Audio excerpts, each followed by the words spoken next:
Assalamualaikum warahmatullahi wabarakatuh. Pertemuan materi keempat, pembahasan elastisitas permintaan. Diambil dari modul Ekonomika dan Teknoekonomika Universitas Teknik Nusantara Bogor. Tujuan pembelajaran kali ini, 1. Mendeskripsikan pengertian elastisitas permintaan. Kedua, mendeskripsikan macam-macam elastisitas permintaan dan maknanya. Ketiga, mendeskripsikan faktor-faktor yang mempengaruhi elastisitas permintaan. Uraian materi. 1. Pengertian elastisitas permintaan. Elastisitas atau sensitivitas permintaan adalah mengukur perubahan relatif dalam jumlah unit barang yang dibeli sebagai akibat perubahan salah satu faktor. Salah satu faktor yang mempengaruhi ceteris paribus atau persentase perubahan kuantitas barang yang diminta sebagai akibat perubahan harga sebesar 1%. Adapun rumus elastisitas atau sensitivitas permintaan sebagai berikut. EP sama dengan persentase perubahan jumlah barang yang diminta dibagi persentase perubahan harga. 2. Macam-macam elastisitas permintaan dan maknanya. A. Elastisitas harga, dalam kurung price elasticity of demand. Elastisitas harga, dalam kurung EP, adalah mengukur berapa persen permintaan terhadap suatu barang bila harga berubah sebesar 1%. Adapun rumus perhitungannya sebagai berikut. EP sama dengan persentase perubahan jumlah barang yang diminta dibagi persentase perubahan harga. Atau EP persentase delta Q dibagi persentase delta P. Sama dengan delta Q dibagi Q dibagi delta P dibagi P. Sama dengan P per Q dikali delta Q dibagi delta P. Angka elastisitas harga bernilai negatif. Misal, EP sama dengan 2, mempunyai arti bila harga naik 1%, permintaan terhadap barang itu turun 2%. Ceteris paribus, begitu juga sebaliknya. Semakin besar negatifnya, semakin elastis permintaannya. Sebab perubahan permintaan jauh lebih besar dibanding perubahan harga.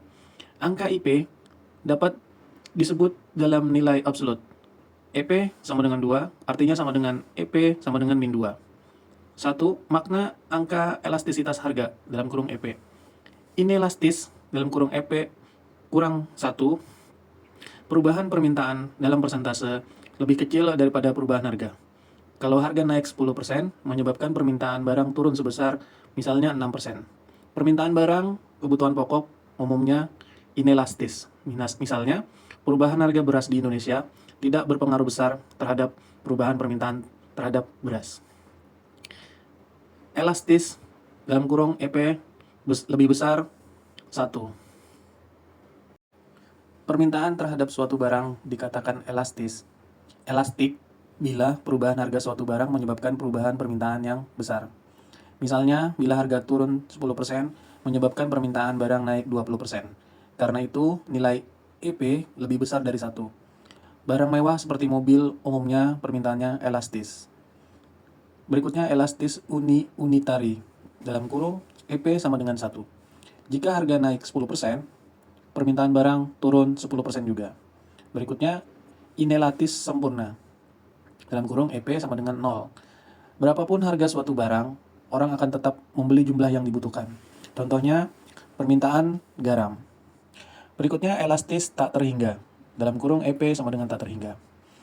Perubahan harga sedikit saja menyebabkan perubahan permintaan tak terbilang besarnya. Secara grafis, tingkat elastisitas atau sensitivitas harga terlihat dari slope kemiringan kurva permintaan. Bila kurva permintaan tegak lurus, permintaan inelastik sempurna, dalam kurung perfect inelastik.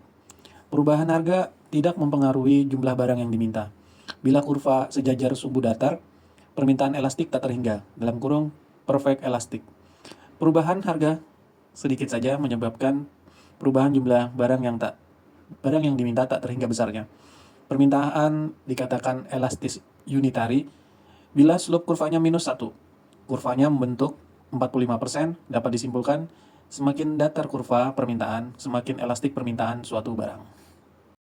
Berikut diagram 5.1, bentuk-bentuk kurva permintaan, berkaitan dengan elastisitas harga. Pak Agung bisa bantu kami untuk menjelaskan cara membaca dari diagram kurva di bawah ini.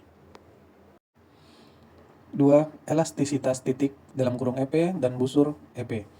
Elastisitas titik dalam kurung point elasticity mengukur mengukur tingkat elastisitas pada titik tertentu. Konsep elastisitas ini digunakan bila perubahan harga yang terjadi sedemikian kecilnya, sehingga mendekati nol. Tetapi konsep ini kurang akurat bila perubahan harga yang terjadi relatif besar. Dalam kasus tersebut, lebih tepat bila diukur dengan elastisitas busur, dalam kurung Earth elasticity, yang mengukur elastisitas permintaan antara dua titik.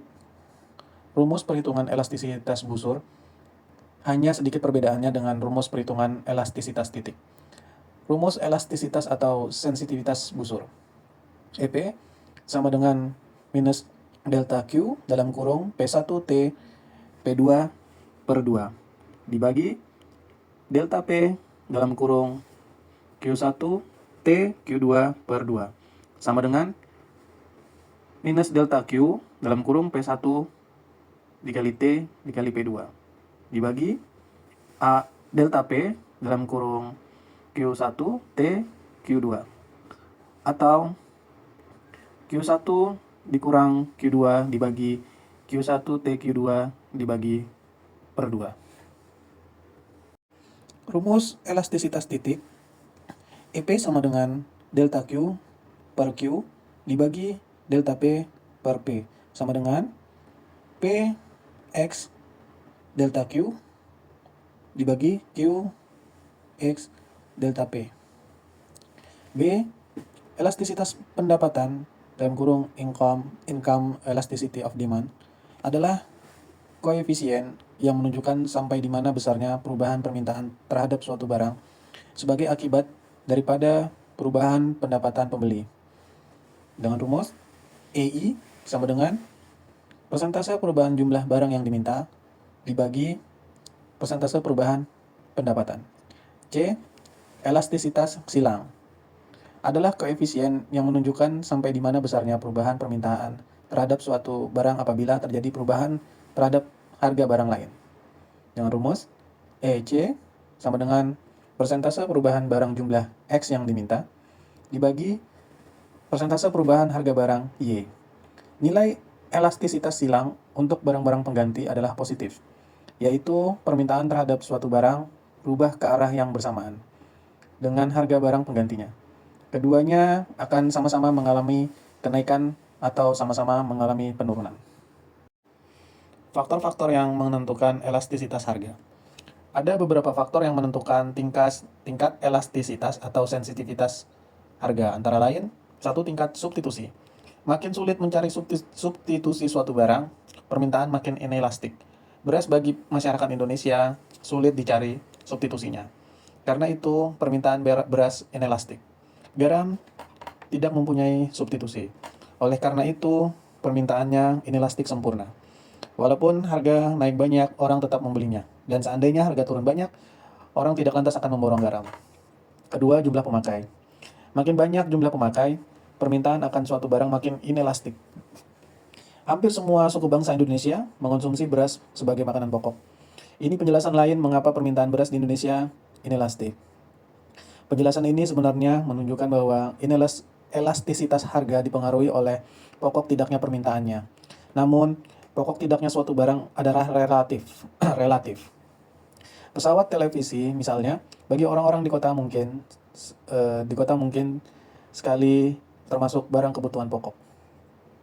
Selain sebagai media hiburan, juga sebagai media informasi yang sangat penting. Tetapi bagi masyarakat desa merupakan barang mewah, sehingga pembeliannya dapat ditunda bila harganya naik. Ketiga, proporsi kenaikan harga terhadap pendapatan konsumen. Bila proporsi tersebut besar, maka permintaan cenderung elastik. Contohnya adalah garam dan televisi.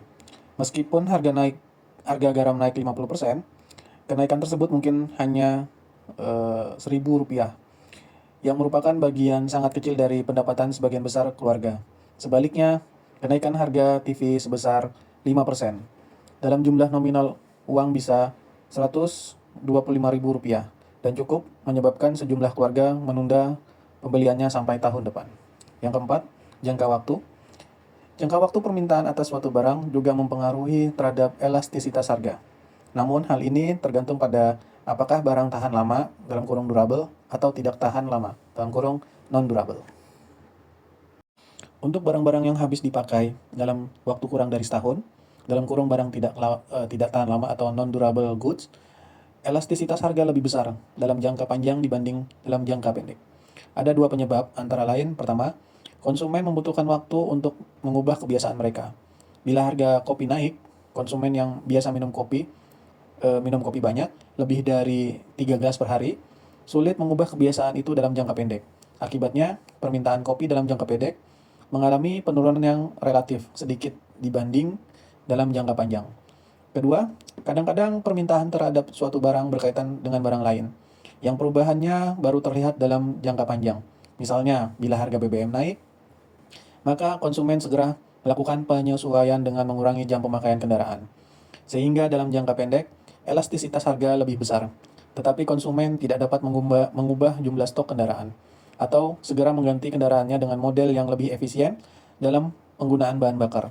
Dalam 2 atau 3 tahun kemudian, dengan mobil yang lebih efisien, penurunan penggunaan BBM akan lebih besar, sehingga elastisitas harga permintaan jangka panjang lebih besar daripada jangka pendek. Dan sebaliknya, untuk barang yang masa konsumsinya lebih dari setahun, dalam kurung barang tahan lama atau durable goods, permintaan lebih elastis dalam jangka pendek dibanding jangka panjang. Jika harga mobil naik 10%, dalam jangka pendek permintaan terhadap mobil dapat saja turun sekitar 15%. Tetapi dalam jangka panjang, karena banyak mobil yang harus diganti, pembelian akan naik lagi, sehingga penurunan permintaan dalam jangka panjang kurang dari 15%. Berikut diagram 5.2, kurva permintaan dalam jangka pendek dan jangka panjang BBM dan mobil. Pak Agung, mohon bantuannya untuk menjelaskan cara pembacaan dari kurva tersebut. Berikut daftar pustaka dari pembahasan elastisitas permintaan. Mohon maaf jika ada salah-salah kata. Terima kasih. Assalamualaikum warahmatullahi wabarakatuh.